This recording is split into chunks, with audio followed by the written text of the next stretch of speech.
So what do I think it means to be a progressive?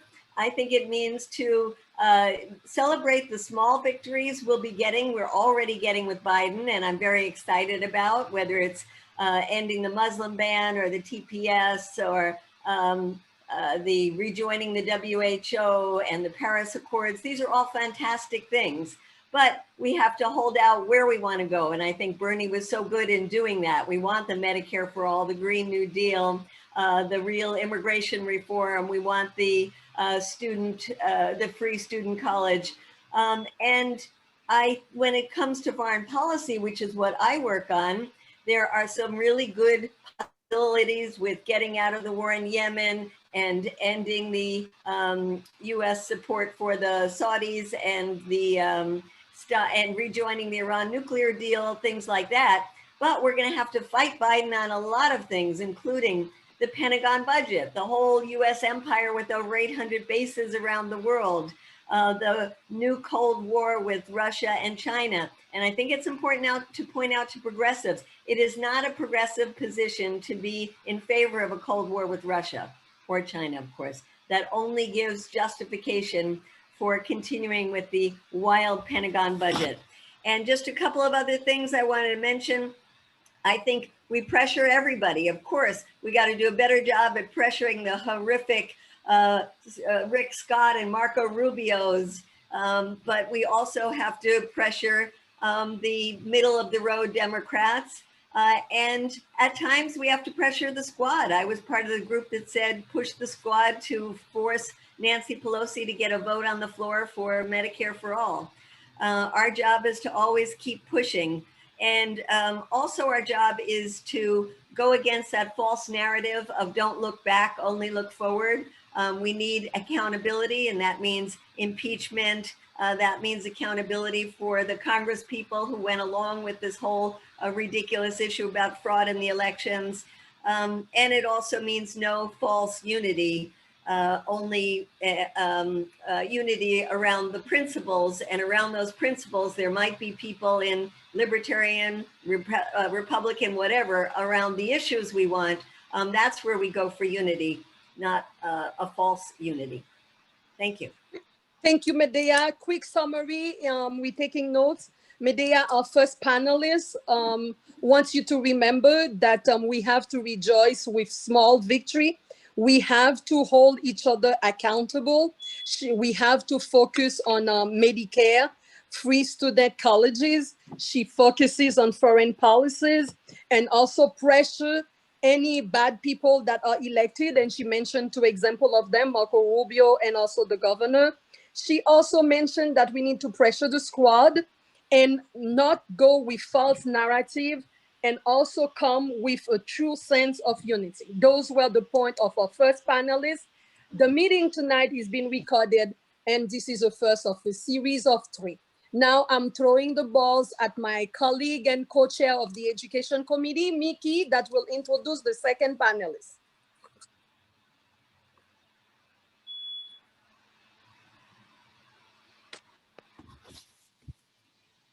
I muted myself. I don't really have to tell anybody in Palm Beach, but for anybody else that's on board, Susan Bucher is one of our favorite people. And she was born and raised in Southern California. She moved to Florida in 1985. She worked in county and municipal government until 1992. And then in the early 2000s, when her mentor passed away, she ran and won his legislative seat in the special election, where she served in the Florida House for 8.5 years. She ran and won the office of Palm Beach County Supervisor of Elections in 2008. She's won 3 elections, served for 10 years. And of course, we all know our favorite governor suspended her for questionable reasons. So anyway, she's gardening now. So Susan, talk. Okay, well, it is my pleasure to be invited here tonight, and I will tell you that progressive politics just makes common sense. I was a very loud member in the Florida House, not beloved by the other party. I was very proud of that badge, And the reason why is because I come from a working middle class family, and I believe that everybody should have equality. I believe that everybody should have quality of life. I think that everybody should be able to enjoy public health and a livable wage and adequate housing and public education that's free and fair. And I fought hard against the private school vouchers and hard against all of the restrictions that provide for voter suppression. That was why I ran for the supervisor of elections. I don't think there's any greater power than your vote. And in the state of Florida, there has always been a big battle about trying to suppress our voters and trying to make it harder to vote, trying to make it harder to count our votes. And I stand strong still to make sure that everybody has equity. And so I just think that being a progressive is having some common sense and looking out for your fellow man in a manner that everybody expects if you have the honor to be a leader or to serve in public office. So I believe that we ought to expand our medical, because nobody in America should go without, especially right now with the virus and all of the difficulties that we face. I believe strongly that everybody should have a livable wage so that they can live life with dignity. And I'm very pleased to see a large group here tonight representing all of those major issues. And I look forward to our discussion. Thank you for having me. We welcome you, Suzanne, and for note taking. Suzanne makes it easy. That way, when we're speaking, we use the word common sense. Suzanne wants us to know that progressives stand strong. Progressive know where they come from and they value quality of life. Progressive believe in livable wages and public education, not only public education, free and fair education. Progressive are against voter suppression. Progressive, according to Suzanne Boscher, believe in that your vote is your power. And lastly, believe in equity. Thank you, Suzanne. Now we're moving forward with our third panelist, Vice Mayor Dr. Alix Desilmé. Councilman Alix Desilmé believes the one and the most critical aspects of public service is giving back to the community. As a leader, he consistently advocates for residents in North Miami and South Miami. Dr. Desilmé is a lifelong educator, a small business owner, and a public servant. Dr. Desilmé, welcome, and please answer the question, what does it mean for us to, or anyone, to refer to the term progressive? Awesome. Thank you so much. It's indeed an honor and a pleasure for me to be here among the wonderful guests here tonight. And thank you again, Dr. Flor. As a public servant, just like Suzanne, it's very, very important for people to know what is a progressive. And I was very, very excited when I got the invitation, because it's oftentimes, especially being an elected official, you know, it's being a minority. To be in the minority, being a progressive, I was the only elected official the first time when Bernie ran in Florida to endorse Bernie Sanders as an elected official. The second time around, I did that. I was able to get a couple of more folks in South Florida to stand with me to endorse Bernie. In a nutshell, being a progressive is really about, and I think Susan mentioned that, we have a say, it's a philosopher, when you hurt, I feel it. So it's really about having the aspects of progress in knowing what is reform and having the progress towards improving the lives of others. And a progressive is really someone who wants to see economic and social equality for everyone, and hope to see criminal justice and social justice and all the other good justice, as we say in the legislative thing as a lawmaker that we fight for. So supporting social programs to uplift folks, to make sure they have equal a fair share, a fair shot is all being a progressive, fighting for the underserved, being a voice for the voiceless. And there is a difference between being a liberal and a progressive, because oftentimes, folks do figure, I'm a liberal and that's good enough. Being a progressive is really about fighting and empowering the folks and really laying out, having the philosopher in there, when you hurt, I hurt. So I am very excited to be here to have this discussion on the whole discussion on what does it mean to be progressive, and a lot of the legislative stuff that I have been able to legislate since being elected have been progressive ideas. In South Florida, I was the only legislator, and it's been very, very hard as a city councilman to actually have a real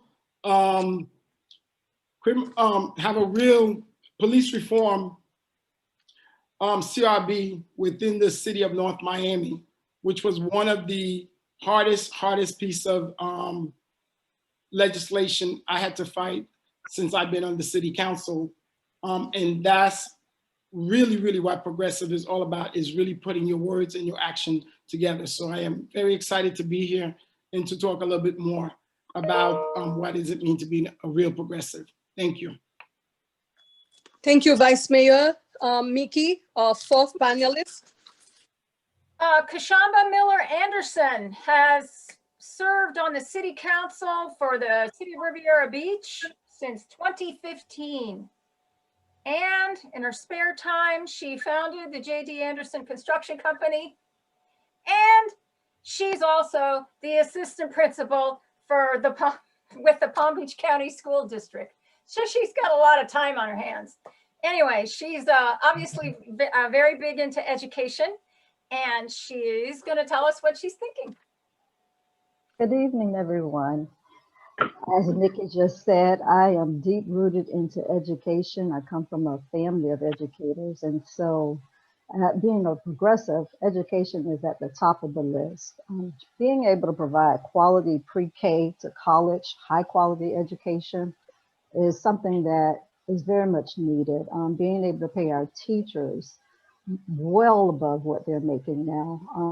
When we look at teacher pay, it's a disgrace in the way in which teachers are being paid, and more so now due to COVID. They're having to do basically double work, and the job was already tough to begin with.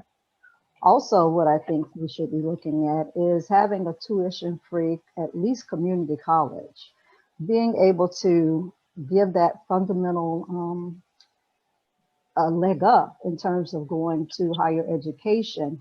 I think that would provide some sort of relief to our families, and at least knowing that they can get a 2-year degree, and from there they can do whatever they feel that they can do. But that little piece could go a long way. Also, we need to think about universal health care, as we've talked before, and I think all of my panelist colleagues have mentioned all of these wonderful things. And I think we all have the same thought process when it comes to education and health care. Being a progressive is being people-centered, just having common sense, as Susan mentioned. If we keep people at the forefront of our decisions that's being made, then we're doing what progressive would want to be done. Just staying away from status quo, the establishment, being able to be a forward thinker and continuing to be persistent in getting things done, not getting caught up in the bureaucratic tape, the filibuster. Go in with an idea to get it done, thinking about people first. That will get the job done. And of course, equality is at the forefront of all of that. When you think about, inequalities that exist in healthcare, inequalities that exist in the education system, the judicial system, our criminal system, women in the workplace, just discrimination across the board in terms of it's just not being equal. And so I think affordable housing, when we look at it on the local level, as my fellow councilman stated, there are things that we can touch on a local level. And affordable housing is one of the things that my city is really working hard at trying to make. Just being able to afford a home, which it should be a basic right, but it isn't. And I think if we had more people that had a progressive mindset, this would not even be an issue. So as everyone has stated before me, basically just keeping the people at the center of the decisions that's being made and thinking about equality when we do so. Thank you. Thank you. From an education perspective, Ms. Anderson tell us that Progressive cares about quality pre-K. They advocate for teacher pay, teacher respect, free tuition, mainly at the level of community colleges, emphasis on higher education, people first, forward thinker, and seeing global, such as the judicial system, caring for women, and also not leaving housing and having a great mindset. It is 7:30 and we're doing great with time. For the next 60 minutes, we're gonna dive into 10 questions that will still help us and with a consensus of what we believe as people that progressive is. And also I get from Dr. Desulme, his resume, that public servant, minority engagement, that sentence that he want us to capture tonight. When you hurt, I feel it. That means the leader is not selfish. The leader feels the pain of his constituents. According to Dr. Desulme as well, it's a progressive means reform. Guys, you need to take notes because the next session in March, Mickey and I, we will have prizes for you. Progressive, all four of them agree it's about equality. And someone on the chat wrote the word optimism. Progressive, it's uplifting one another and fighting for the underserved, according to Dr. Desulme. That being said, we're gonna start a series of questions, and thank you to everyone who submitted their questions. And we will go with 5 questions that we received and 5 from the floor. Tonight, we are not discussing climate change and social justice. That will be in March. Then the first question, we are asking Mr. Ed Cook to really introduce it. Mr. Ed Cook, you have the floor. I'd just like everyone to begin to realize how they're seen by other people. All of us want to be and espouse all of the platform of the progressives, but to other people, we are seen really as undercover socialists, and nobody seemed to address that. Progressive to everybody else means that it is somebody in a lot of ways opposed to the America that they love. It's almost delusional that the progressive wing thinks that they won the election. The truth is that if you look at the data, 10 million people voted who were for Bernie. They voted for Biden. Thank you, progressives. On the other hand, that was canceled out by 20 million who, for the same reason, voted against and voted Republican, voted Trump. Another 20 million people of Trump's 70 million took. I look at the progressive wing and things that were being said by our most forward thinkers and said, hey, they're destroying the United States as I know it from my civics class in elementary school. They're talking about 4 new states. They want to expand the Supreme Court. They want to change everything that we were taught. They're really mostly foreigners who didn't grow up in the American school system and you know, were not immersed in our civics and our love of the country the way it's designed as is. How do we answer those people? How do we answer those people? That's the way. Okay. Then can you formulate the question, Ed, to Yes. the panelists? How do we answer to the people that have a different perceptions of everything that we just said? That's your question? Yes. How do you answer somebody who sees you as almost against the country? Okay. Who wants to answer first? Medea? Sure, I think it's a great question, especially in Southern Florida, where there's so much red baiting around Cuba, and the Democrats want this country to go like Venezuela. Of course, in the meantime, it's the US government that's putting all the pressure on Venezuela and on Cuba so that they will have failed models. So it's tough. I think it's easier to talk about specifics, because when we get to specifics, we usually have a majority with us. If we're talking about things like a living wage, majority of people think people should be paid a decent wage. In fact, look at Andrew Yang and how much support he got for a universal basic income kind of idea, and especially now under COVID. And under COVID, I think that people who are not with us on the broader issues recognize that we don't have a healthcare system, and that why do other countries, why have they been able to deal with COVID so much better than we have? Because they have a universal healthcare system. So I think we have to focus specifically on the issues and convince people that it's not an issue that you have to put an ism on. It's something that's actually good for the country, good for the people, good for our national security. And I'll just add on that, I find that it's sometimes when you talk to people about the environmental issues, you can get a lot of conservatives who agree with you that we have to make sure that we have a planet to hand on to our children and our grandchildren. So that's my answer, which is go for the specifics. And we are serving the fish raw. If you want this to quote unquote, Please mute your phone. for a few hours, I have a little bit of chopped up avocado. Someone's on the phone.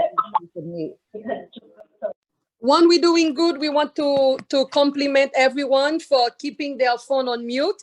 On next will be Suzanne. Suzanne, how would you answer to Ed Cook, please? Well, I appreciate the question. And I think that a lot of our Democrats got stuck on being called socialists in South Florida.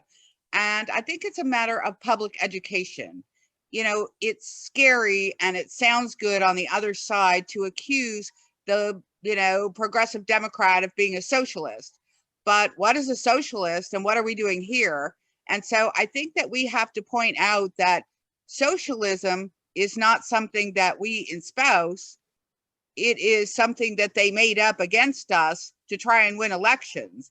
And I think that if we explain that we have programs in our government that we're responsible for, public education, social security, healthcare, all of those programs. And if that's what you call socialism, I call progress. And so what we need to do is we need to have a comeback to the scary phrase that all of these Democrats were a bunch of socialists. They beat us on that issue. And as progressives, we need a rapid response, and we need it now. We need to be strong in our response, and we need to be succinct.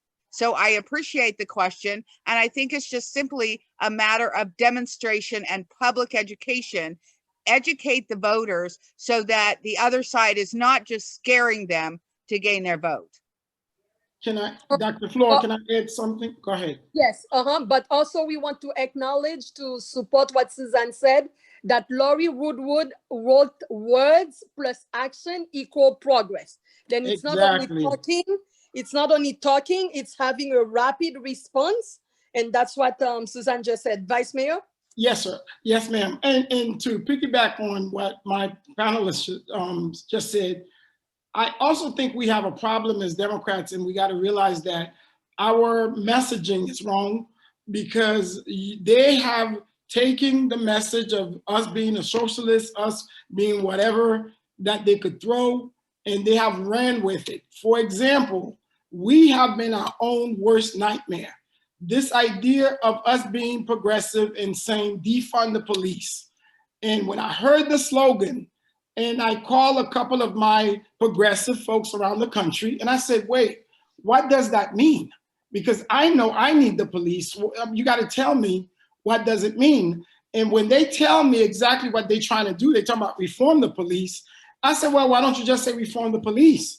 So the messaging is one, while we are educating these folks to make sure that they understand that, you know, hey, this is what's coming. We understand what's happening, but every single one of them have been a beneficiary of Medicaid. Who doesn't like their student loan being paid off? Who doesn't like $15 an hour? I do not understand until this day the people who did not vote for a progressive candidate in the primary. These are people who are making $8 an hour. They do not have health insurance. Everything that I'm fighting for, which I really don't need, I'm fighting for them, and they're fighting against it. That part, if it's not the message or something, it's the education and combined. So we do have an issue that we need to fix, because the Republican, they are so much in line. Whatever that their leaders say, they don't care. They go with it. Us, I don't know if our tent is too big. We have too many people. We're fighting. So I do think it's a messaging, and of course the education and everything else. And we got to do something, because 2022 is right around the corner, and we can't wait for 2024. Last reaction from panelists on that same question. How do you answer to someone who sees you against America? Last interaction from panelist Anderson. Picking up kind of where Mr. Delson kind of ended with the messaging, that's certainly key. And talking about the defunding of the police, and you know, in the city of Riviera Beach, I'm probably the same as your case, Mr. Alex, where, you know, I know we need the police. And so I think it was a matter of how it was being presented, and knowing that people just didn't clearly understand what was meant by that. And so the messaging was what was key. In the state of Florida, we just allowed the Republicans to say something and didn't try to check what was put out there. And you know, I think we just kind of sat back and allowed things to run rampant and did not bring it back in. And so, as Susan stated as well, and as well as Medea, it's about educating people.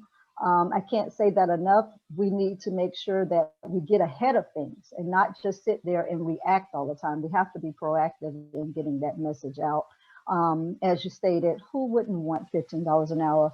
Obviously, the only thing I would say would be maybe the small business owners. You know, that would be a hardship on some of them. But, you know, at the end of the day, you have to look at what is going to be best for the overall mankind. And again, that goes back to being people-centered, wanting things that are best for people. And if people understood that a little better, I think they would be able to get on board with it. Thank you. Then we're gonna wrap up that first look at ourselves of when people are telling us that we are against America.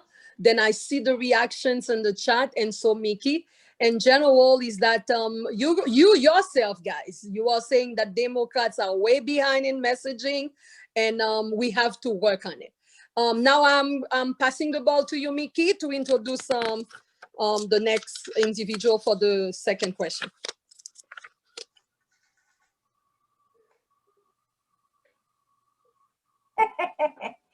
Juan, good day. While you're doing your technical stuff, ask your question. Okay, I've been bombarding the chat, sorry.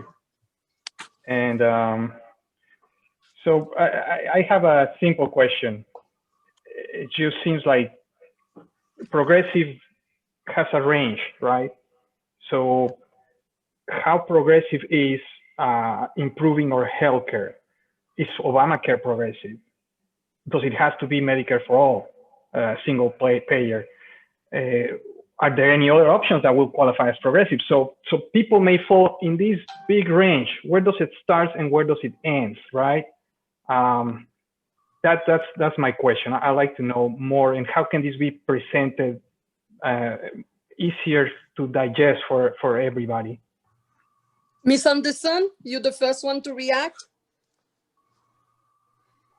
You know, I think you would definitely need to just try to identify what is the pressure point for people. And when you're doing the messaging and doing the education piece, you certainly want to make sure that you present as many options as possible. I do believe that there's no one that would say they don't believe a person should have health care. I think you have to be able to identify at what level are they willing to do it, and being able to provide those options to everyone that allows some sort of way to come to where it would be in the middle of the road. We could put an option all the way over to the right or all the way to the left, but if you're not going to be able to get the support on it, you have to be able to give and take to see where people would be willing to negotiate and come to a point of being able to see the benefits of it. And so I think just being able to just have dialogues. I know talking with your constituents and talking with your community, the education piece would be important and have to be able to identify the benefits of it. And of course, while you're doing that, identify what it would be, what it would look like for them and what it would look like for them if there were other options. And so I think that education piece, again, is going to probably continue to be heard throughout the night, because it, as you stated, you know, some people think it's either all the way to the left, all the way to the right, and somewhere along the line, we have to be able to get people to see the benefits and then go from there. Thank you. Susan? Well, I think I agree with Commissioner Anderson. You know, we have to be able to describe something in a term that is not urgent and scary. And so, you know, in the state of Florida, we're leaving hundreds of millions of dollars on the table at the federal level because we haven't expanded Medicaid. And right now, so many people have lost their jobs, and along with losing their jobs, they've lost their health care. And so now we're seeing a crisis here in the state of Florida that could have been averted, but the other side, the Republicans who are in charge in Tallahassee, have not wanted to expand not anything. And in fact, they've decreased, and they bow to the big hospitals and the big donors, which pay their campaign cash. And that's where they put their money. But what we're seeing here in the state of Florida, for God's sakes, we can't even get a vaccine. And so I think that we have changed a lot of minds in this time frame that we've all suffered with. You know, people are out there and they're urgently trying to stay healthy. And if we had a medical service where everybody had free and public access, then we wouldn't have this situation with having our governor control a system that is failing all of us. So I think that we need to put in very straightforward terms, not scary terms. They're saying, oh, Medicare for all is going to bankrupt us. Well, prove it. And so I think we need to come out with some general facts so that we can defend our position and make sure that we're the best country in the world, but we're lagging behind in very substantial positions. And the major one is having health care for every citizen. Vice Mayor Desulme? Yes, and I think to answer your question regarding the Obamacare, where it is and where we are in moving forward in terms of being a progressive and being, I guess, liberal, there's two things. Being Obamacare is more of an idea of being born out of liberalism, let's just say. Yes, Obamacare is not, well, is a liberal idea. It's not necessarily a progressive idea. Being a progressive in terms of, yeah, Medicare for all, that's a progressive idea. But you have to understand, one, at that time, that was the best that we could get. So in Congress, there's many, our tent is full of folks from all over the country. So you have different Democrats, you have the liberal, you have the progressive, you have the moderate, and you have the so-so, not really moderate, which is the kind of Republican district, happen to be a Democrat. So those folks, and we have to give Nancy Pelosi credit for keeping the caucus kind of together. So imagine if you're very liberal like me, you're crazy, and then you're dealing with somebody who's very moderate. How do you deal with that? So that's the kind of Congress Obama had to deal with. So in a Congress like that, it's like, what do you get out of that in terms of you can't get Medicare for all because that will not, help out the entire caucus, and where some people end up taking that vote and they lost that seat. But I would have possibly be one of those people. So in terms of being a progressive, yes, it means that you are really making progress. Like a lot of my colleagues saying what you are saying, this is where it is. I'm thinking that I truly believe everybody fundamentally must and should have Medicare, period, point blank, full stop. And there are members of Congress who it doesn't matter. They will not negotiate. They will, that's how they believe. So those are those folks who truly the progressive of the progressive. But when you are legislating, you have to compromise. And that's the good part about our party. And I think I hope that kind of help you understand the Obamacare. It's not that they didn't want it to be a little bit more progressive, but that's the best that they could get. And especially the climate where the Republicans really wanted everything to fail. I think they did the best that they can. And now hopefully they'll try to make it, I don't think they're gonna get it to Medicare for all, but they'll try to, make it a little bit piece by piece. But I think we'll get there one day. Thank you. Thank you. And our last comments for this question of the range as it relates to healthcare or Medicare for all. Lorraine on the chat reacted that we should call it something different, like universal healthcare. Medea, would you wrap up on that?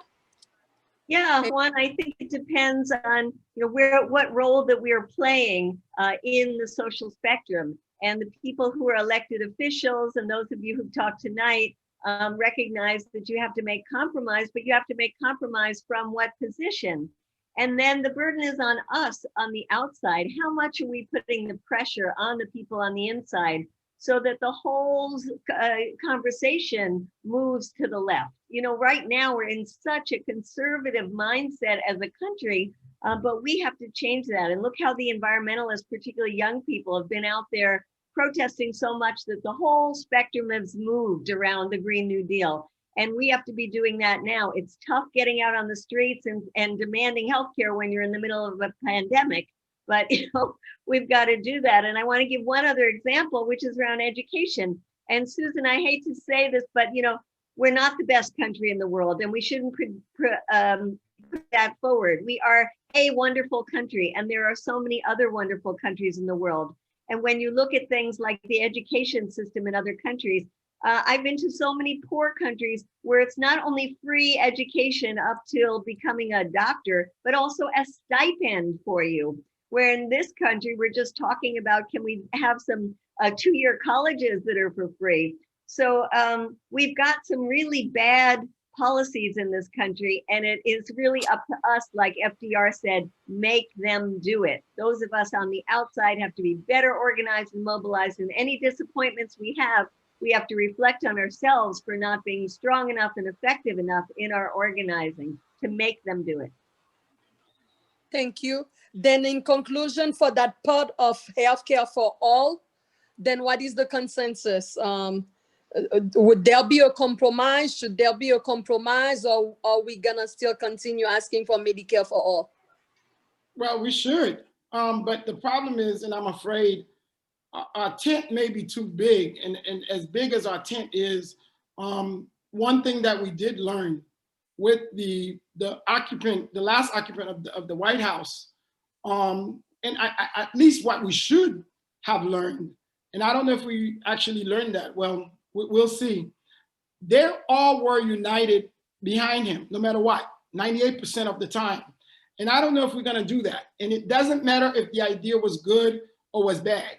But I think with us, we just have too many ideas, too many things. And we have just, you know, this one is good, this one is bad. So, but I think we should. And they got everything that they needed. Their Supreme Court justice, I was very impressed. No matter what you want to say about McConnell, he did what they needed to do. And I think that's why they did what they did with the House. And, you know, they didn't do as bad as we thought they were going to do. So if we didn't learn nothing as bad as this man was, we need to learn as Democrats that we need to just get things done instead of having all of these ideas. If Medicare for, hey, let's get it done. Instead of saying, oh, it's too progressive, you know, let's worry, you know, this and this and that. I think the base is need to just go ahead and get behind the leader and just get it done. Mickey, you will introduce the next person for the next question.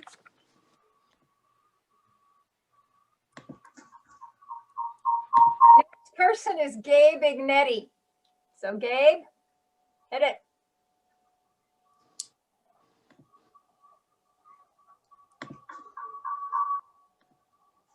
Gabe. Gabe. I don't know. Okay, until we see him or I'm one. here. I'm here. I'm here. Oh, I'm here. he's on mute. I'm here. Okay, Okay. formulate your question, please. Wow.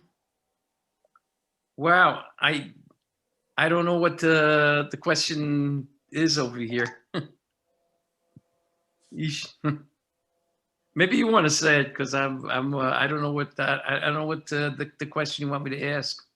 Okay. When we had our meetings, one of the questions that we went over, Gabe, it's why are progressive in favor of public education for all students, and only these should be funded by state governments? Then we'll start with you, Ms. Anderson, on public education, and that comes from Gabe Ignetti. And the Thank question you. is wanting to know, why should it be funded by the state? Yes. Well, again, I'm a public educator. And so, you know, we have taxes that we pay. We know that the majority of the children and parents are not able to afford private education. The other option would be the vouchers. We see how that has gone. That is not something that we think should happen. And so by investing in our public education, that's where the highest percentage of our students go. And if we don't invest in our children and their education, we'll deal with it on the back end with police or, you know, the homeless population.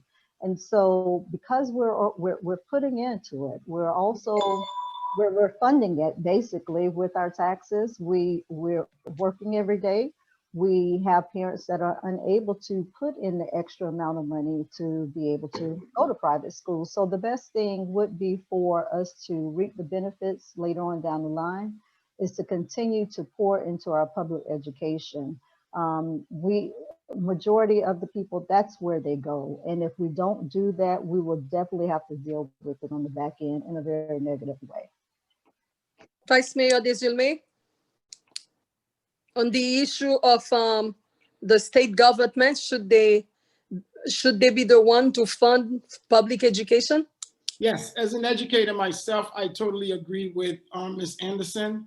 The only thing is, as a progressive, the only part I do disagree, especially with private school. I do not have an issue with I fully support public education. Even when I ran for the state house, that was one of the things that I did, you know, in terms of being a member of the Democratic Party. I do not have a problem with private schools, well, charter schools now getting some of this fund. However, private schools is totally off the chart because they do not have the same requirements, the same testing, the same things that us public school teachers and now the charter schools who are considered to be just like public schools needs to have. So those are my issues with the private schools. And it could be just anything, anybody just want to put up a school in their basement or in their garage and they call it public school and they're getting these dollars. And Ms. Anderson clearly stated, those does affect our neighborhoods. So when you do look at that, we already started off that you are hurting these poor neighborhoods. Then you are looking at the inequality, the equity is not there. So you are dealing with the unfair. You are dealing with the system not even balanced, and it's not right. So I am 110% in support of public dollars need to stay within the public framework. Medea? Ms. Benjamin? Yes, I appreciate what our experts in education have said, and I would only add that I think in terms of the higher education, that the federal government should play a greater role than it's playing right now to make sure that university education is available to everybody, no matter whether your state or your county is a poor one or a wealthy one. Lastly, Suzanne? Well, when the vouchers were created, they don't require that a teacher be certified to teach in the subject matter that they're teaching. There is no requirement for the same testing that the children in public school have to take. And so it is not apples to apples. Some fly-by-night can open a school, call it a school, get a lot of money, and even before the school starts or shortly thereafter, they can close and they keep all of those dollars. The dollars should flow with the student. I was around when those vouchers were created. I voted strongly against it, and we have been proven correct. The quality of education and the Constitution says that our children deserve a fair and equal public education. What has happened is that a lot of people who are well connected, including many legislators, have opened up private charter schools, and they're skimming off money from our public schools, and it's making it very difficult for our school districts to operate, particularly in the minority or the low income school territories, because they're not getting equality funding. And so ever since the legislature designed these, they pour more and more money into that, and now you can even get construction money. And so what's happening right now is that we're seeing buildings go up. They're very fancy buildings. They're built so that if that school fails, that individual owns that building, and they look like office buildings. And so they're able to convert those public dollars to build a building into a school. And if the school fails, they keep the building and they make it a shopping center or an office complex. That is not equal public education. It is not the purpose of our public dollars. And with the shortness of public dollars going to public education, I think that it is a wrong-ended thing, and there's no equality for the students. They prey on minority communities, telling them how fancy it is that they can go to private school, but they forget to tell them that the quality of teachers is not there. They're not certified. You can be anybody off the street. We've seen people with questionable backgrounds teaching these children. And I think that we should never have gone down this avenue. Thank you. And we want to acknowledge all your comments. We find the night very interactive. Jamie just wrote that it's like using government funding for real estate. I think, where did she said that? Yes. Yeah, buying up real estate with public dollars. Thank you. You are still participating with Labor Community Alliance. If you are online, thank you for taking time out of your busy schedule, your reaction. And this is through those kind of conversation that we really gonna value and continue to define progressive. Our next question will come from Chairman Lorenzo Canizales.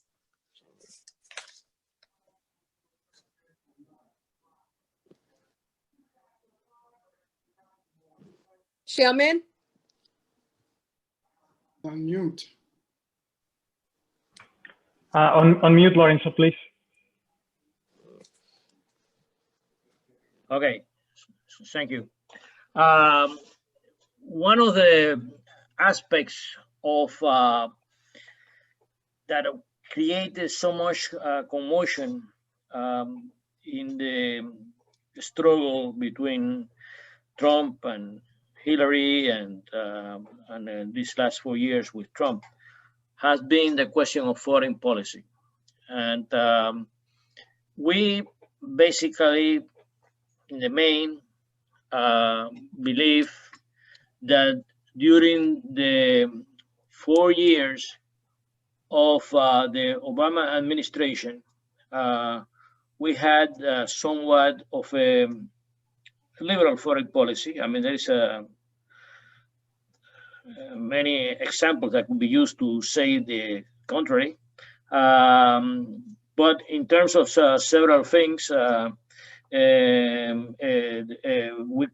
could say that Obama really did good things. And one of the things that I'm mainly referring to is the establishment of foreign relations with Cuba, of diplomatic relations with Cuba.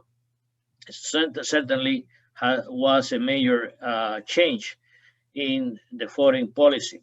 I would like to ask the panelists, and I understand that this is somewhat of a question that is not part of the day-to-day talk of people.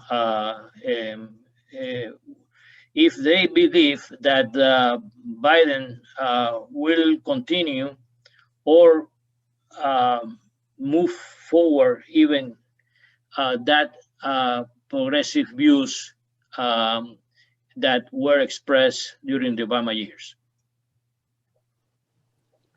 Who will be first? Vice Mayor, the man first now? Well, if I must say, if we considered the Obama doctrine as progressive, but it was definitely liberal.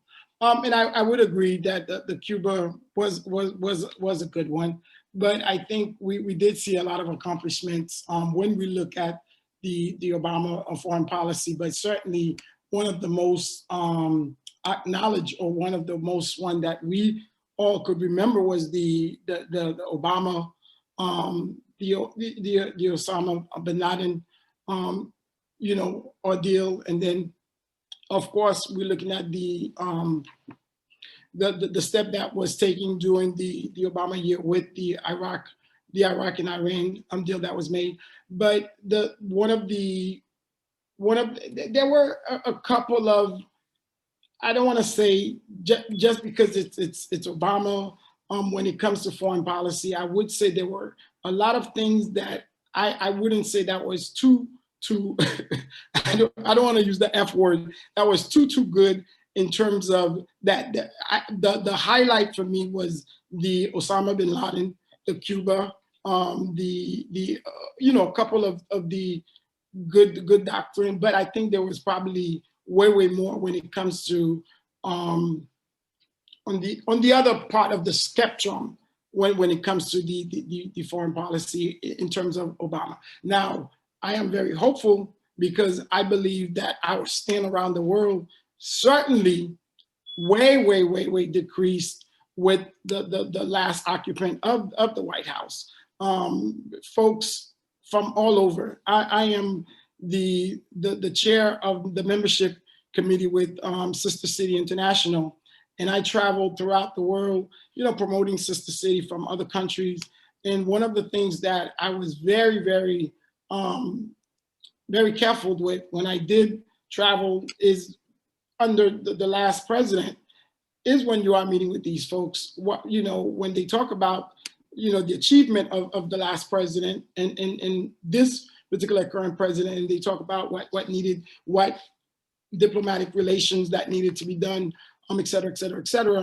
It's startling. So I do think that we are going to get respect back from around the world, because these folks did work with President Biden from the Obama administration. And although, a lot of the Obama doctrine that we all know, some of us, may say you know, maybe critics of, was way better, 110% better than what we think was this last person think was the best foreign policy in terms of his administration. So I do think there will be something way, way better when you look at his foreign policies versus what we had 4 years prior. We're gonna ask the 3 other panelists to keep the response very succinct because we have 25 minutes left and 5 more questions. Then Suzanne, what is your reaction as it relates to foreign policy? Question presented by Chairman Lorenzo.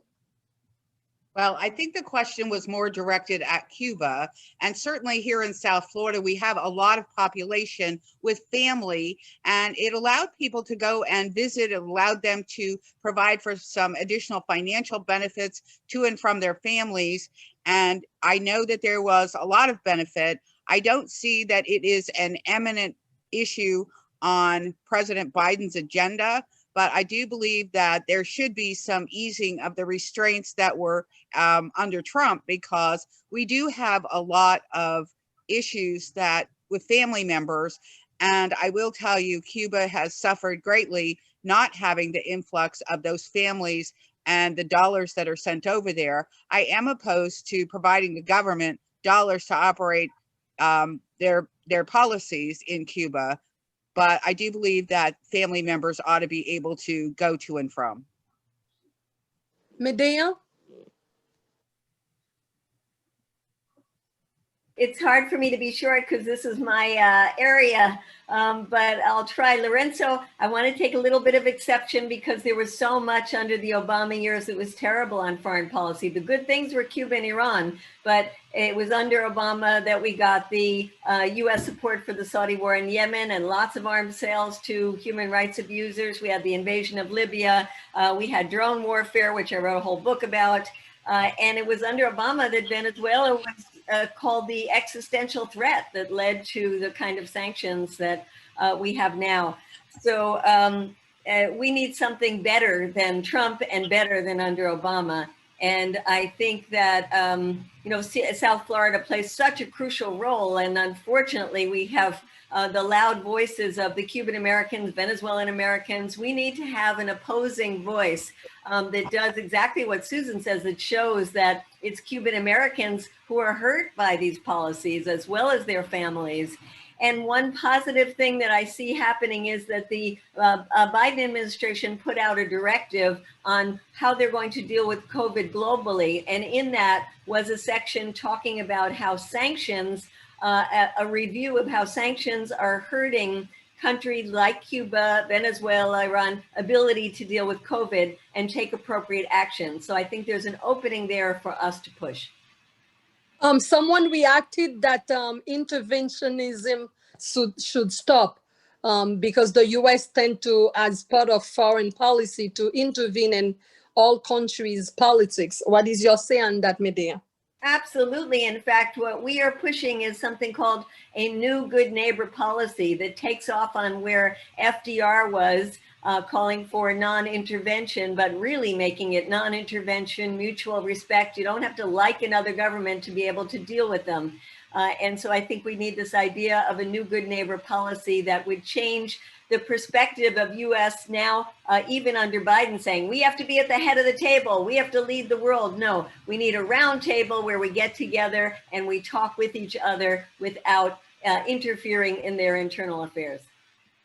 Lastly, Ms. Anderson. I think Medea just basically summed it all up for all of us. But, you know, I certainly agree with all of the previous speakers. And speaking of, you know, Cuba, that is something that's pretty much right here in our backyard. And so I think with Biden having been along and seen what worked and what wasn't working, I kind of expect him to be able to take a little bit from what worked and continue to work on some of those policies that need a little tweaking going forward. So I think he may have somewhat of a better advantage because he was right there in the midst of it during the Obama years. And so he could give a better perspective on how to make it work, or, and, you know, be able to go pull from something or be able to just do away with it altogether. So far, we are following our objective for the night to really have an understanding of what progressive is, to really see if we will not have no compromise as it relates to healthcare for all or Medicare for all. Public education should be funded by the state. We emphasize on education tonight, on health, and foreign policy. And now Mickey has a question that she will pick from her pile.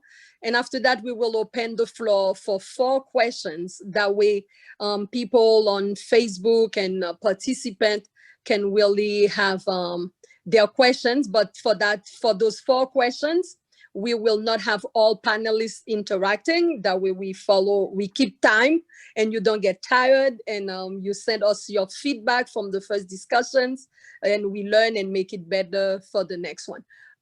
Mickey?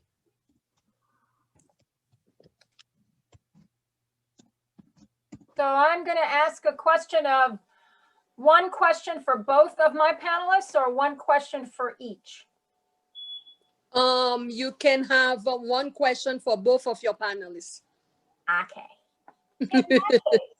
In that case, Florida voters overwhelmingly passed Amendment 4 that was supposed to allow former felons who had served their time to regain their civil rights, including voting. Do you consider the impediments that the Florida legislature passed requiring fines and fees to be paid as a form of voter suppression and an issue of equity targeted towards lower income people? And what do you think we can do about it? Suzanne and Ms. Anderson, both of you will answer that question. Absolutely voter suppression. It is designed to attack people who do not have the means to pay their fines and fees.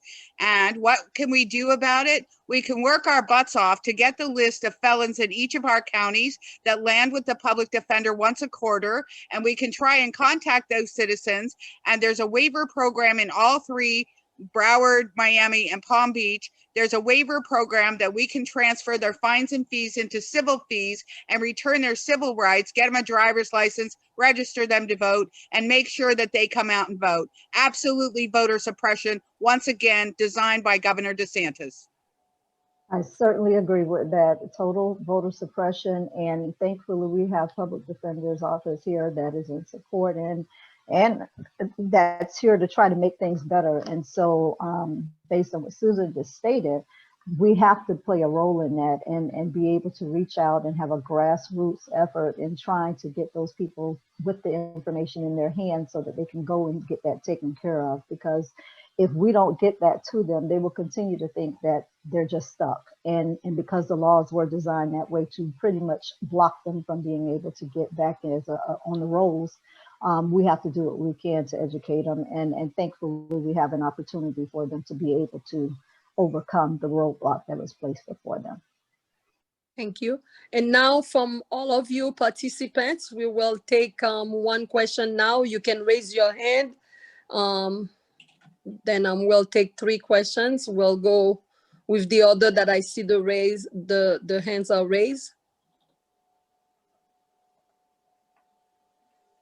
Or you can speak if you want to. Formulate your question to our panelists. I think Eric raised his hand. Okay, Eric, go ahead.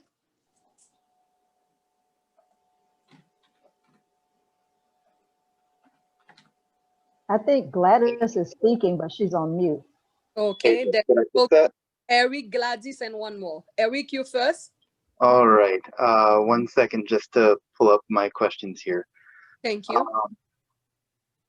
What are your feelings about the biggest hurdle to equality within the population, such as like the distribution of wealth or working class getting a share of employer profit? Where do you think the biggest impact could be, maybe with social programs, and how would you plan to get there? That question should be answered by Medea and Vice Mayor Desilme. Medea first. Well, I'm a Bernie supporter when it comes to that. I think we need good jobs at decent wages and strong unions in order to do that. And also, I think the COVID has showed us how precarious people's housing situation is. And while there's a moratorium on rent, I think it shows the bigger picture that we need way, way, way more affordable housing in this country. And then taxing the wealthy. Redistribution. Vice Mayor Desilmé, how do you see the distribution of wealth? Yes, I was trying to unmute. It's totally. As a commissioner, one of the things that I do is to create as many jobs to work with small businesses in the city, but is to create programs and to trying to do living wage and to make sure that we pass ordinances that increase the $15 an hour.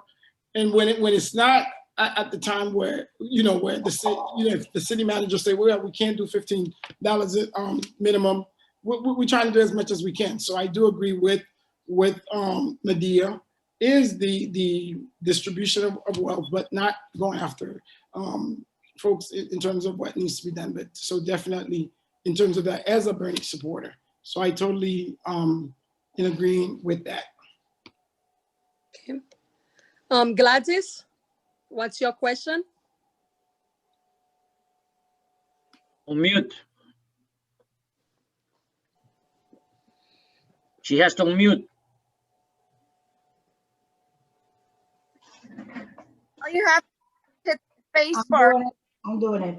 Yes, the question is, what is it to each of us? What does it mean to be a progressive? Because I feel that unless we really understand that from within, and being progressive starts in your own family, in your everyday way of life. It's not something that is far, that you go for it there or here or there. It's a way of life. And so it's very important, to find out.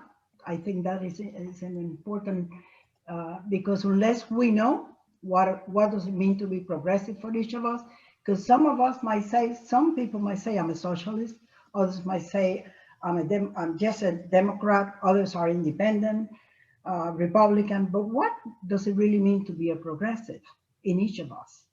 Because if we're going to push any agenda or bring forward any agenda, unless we have that clear, it's going to be very difficult to do. I think that was a comment, not a question. And well, I think no, I'm asking, what is it? Oh, okay. That was the first questions that all the panelists answered. Then I don't know which one, who wants to react again and do a refresh of your answer? I think real quick we said it's about progress. It's about equality. It's about I'm trying to rethink about the phrases that we use. Fighting for the people. When they feel pain, you feel pain. So when we talk about all that is standing for what's right, is really truly feel like you are fighting for the voiceless. So that's you're in that's all that is when you think about the platform of a progressive, fighting for the $15 an hour, Medicare for all, standing up to pay for college, all of that is, when you add all that up, is fighting for the little people. So that's really fighting for the working class. So that's what progressives mean, fighting for progress, period. I agree. Okay, it's 8:26. We have 4 more minutes and we did very well, but now we want to really give each of the panelists 1 minute for their closing remarks or inspiration. I don't know, Ms. Anderson, you want to start first with your closing remarks? Sure. I first of all would like to thank you all for allowing me to be a part of this panelist group. I think we really covered a lot in the amount of time that we were here. And I think just based on what we've discussed, we have a better understanding, or maybe we now know how to better communicate to everyone what the positions are of being a progressive, and just knowing that we all take a great part in being able to make sure that we communicate what that means and be able to bring more people into the fold. I think just by hearing some of the basic fundamentals of being a progressive, I think we all see that most people have that same feeling. They just may not know that's what it is. And so I think that what we can take away from this is just knowing that we have to do a better job in communicating just what exactly being a progressive means. And I think once we do the education of it, I think people will certainly be on board with it. And again, I'd just like to thank you all so much for the questions and the opportunity to be on the panel. Thank you, Ms. Anderson. I cannot see the hand raising. It seems that we have two hands, then we will go and honor them. Is that your hand? Let me see, Anne, go ahead. Because one's supposed to be helping me and Mickey. Then thank you for the chat. Then yeah, I think Jamie had her hand up. Jamie, Jamie's friend. Jamie, okay, thank you, one. Okay, well, thank you so much for allowing me to pose a question and for everybody being here and doing this tonight. As happy as we are that we won this election, I think it's naive of us to not think that there might have been fraud or play, and not to play into Trump's dialogue, but the Democrats have painted ourselves into a corner when we say there's no fraud, there's no fraud. And this might be for Susan, but I'm in an organization that's been doing public audits of the Broward elections. And when somebody asks me, are our elections fair and square, I can say that not one election we've audited has been square. They might be fair in the fact that everybody has an equal opportunity to be cheated on and then have redress in the courts for it. But I fear that we're really overlooking the possibility of real fraud. And how do we address that? And should we start on the local level with our SOE, or can we push on a federal level? I know there's a bill going through the House for like an overhaul of our election systems, but none of it addresses public oversight. And I kind of wanted to get your input on how do we tackle that without feeding into Trump's dialogue. Thank you. Suzanne? It seems that I will tell you that based upon my 10 years as the supervisor, the Florida state has a law that I helped craft, and it requires a post-election audit. And what happens is that you have to randomly choose precincts and you have to hand count the ballots. And that hand count has to match the machine count. And I will tell you that I did find a flaw in the software of my vendor that was Dominion in the last 10 years. And they had to fix a software flaw. So it's not perfect. But I will tell you that the way that the audits are done, they're done randomly, and the likelihood of voter fraud is 0.9999%. The news says you're more likely to be bitten by a shark in South Florida than to see voter fraud. So I think that, the tenure is really high and they scared a lot of people, but the system works. The system works fabulously well. And I think that you ought to get a walkthrough from your new supervisor explaining exactly what the post-election audit is. I wrote that bill when I was in the legislature. Okay, thank you. I was referring to election fraud, not voter fraud, but I appreciate that because it's a nice vote of confidence. Thank you. We don't want to leave nobody out. We have one and last hand up. One, would you tell us who it is? Thank you, Jamie. I think we got them all, unless Eric has another question. Maybe his hand just stayed up. But Anne, Anne, I think Anne. Anne, do you have a question? I don't see a hand, but maybe you saw. No, I didn't have a question. I just noticed that there were a couple other hands up. Brandon had his hand up recently. And it was Carolina. me. It was Carolina. Carolina, go ahead. Okay. Thank you. This question is going to be for Medea.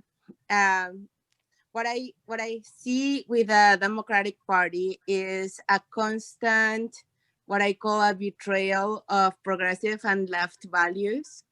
And we are constantly blamed by losing the election, but we never get any sort of recognition when we continuously fall in line to help them win their elections.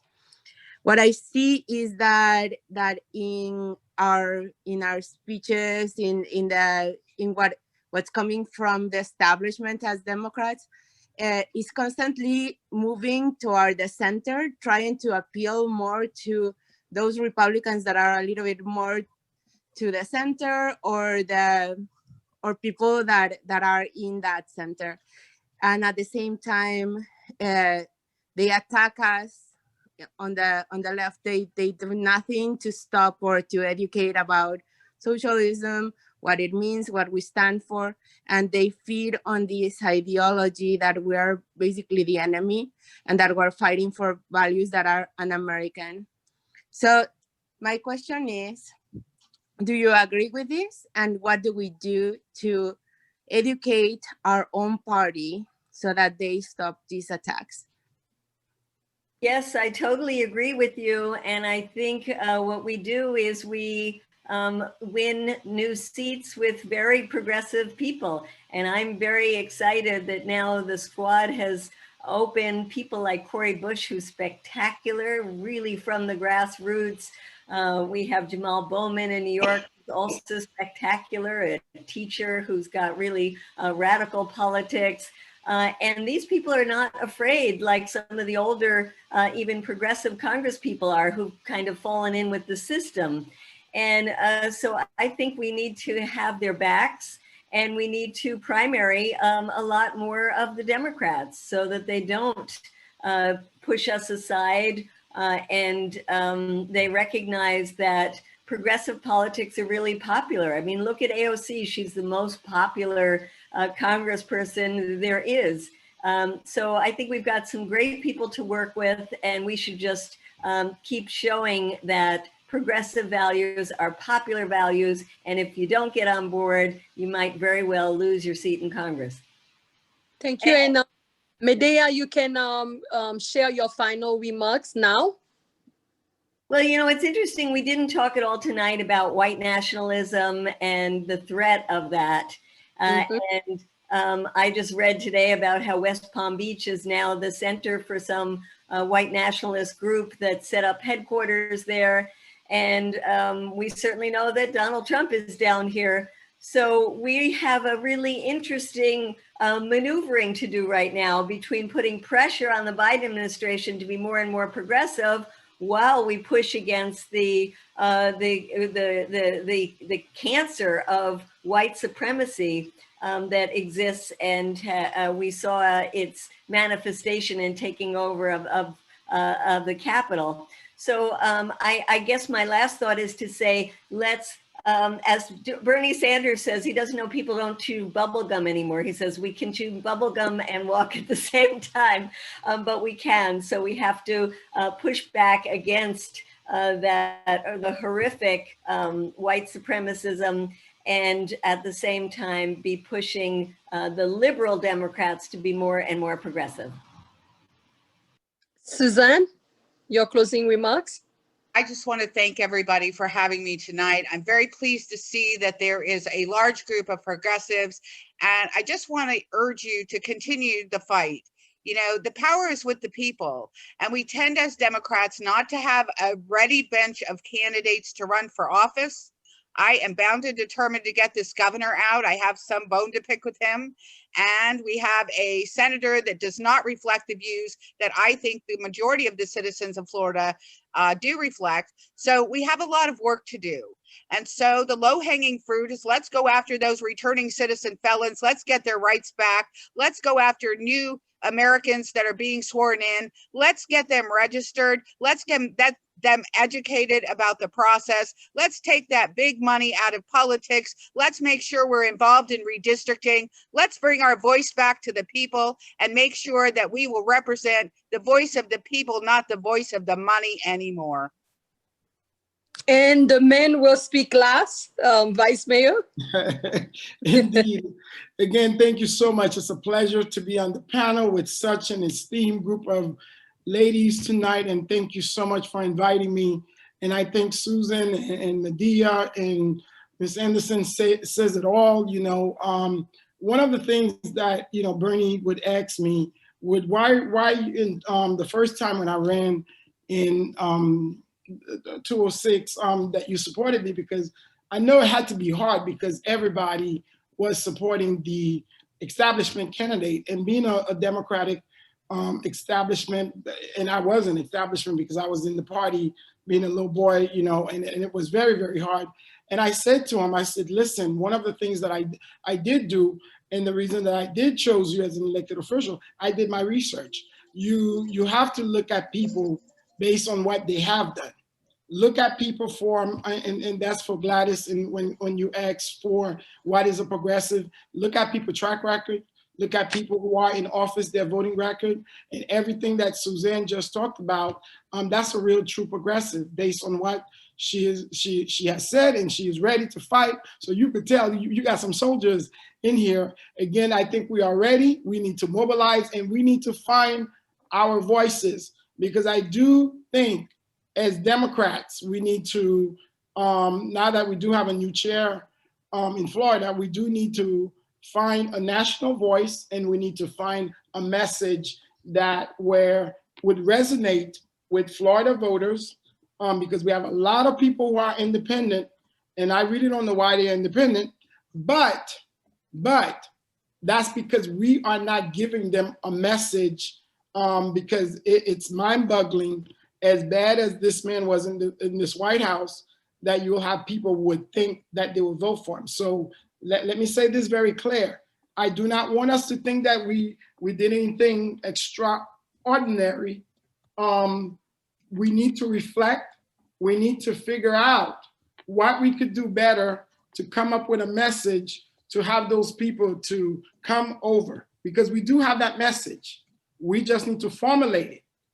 We do have that Medicare for all. We do have that $15 minimum wage.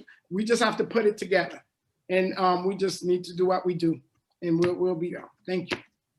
Mickey, your closing remark?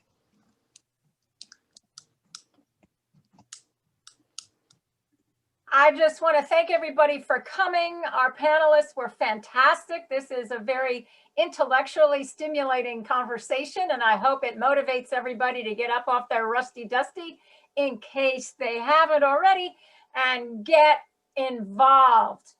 Plus, I just want to put in another plug. The LCA is in the process of forming a coalition of different groups so we can all work together with the same message and get rid of DeSantis and Rubio. First order of business, and we need to start this year now. So keep your eyes open, make suggestions, talk amongst yourselves, whatever, about who would be strong Democratic candidates, and let's recruit them, and then let's support them so that there's a lot of momentum behind them by the time we get to November in 2022. So then thank you. Okay, I want to publicly thank Mickey for her leadership by my side as co-chair of the Education Committee for LCA. Leadership, all the members, Janice, parliamentarian, that she always help us to not go over time. For all the panelists, now there is an ask. Remember, tonight was about where do we go from here? It is only a beginning. Then we have round 2, mark your calendar. Thursday, March 25th. You have the date, and it's gonna be round 2 of the discussion. Everybody that participated tonight, Carol, James, all of you, we have your names. 51 of you took time to spend 90 minutes for us to really recraft our message. Then it's gonna be with the young progressive. Then we're gonna go and talk about white supremacy. We're gonna talk about climate change. And thank you all for your trust in LCA. Be safe and good night. Please follow our announcement.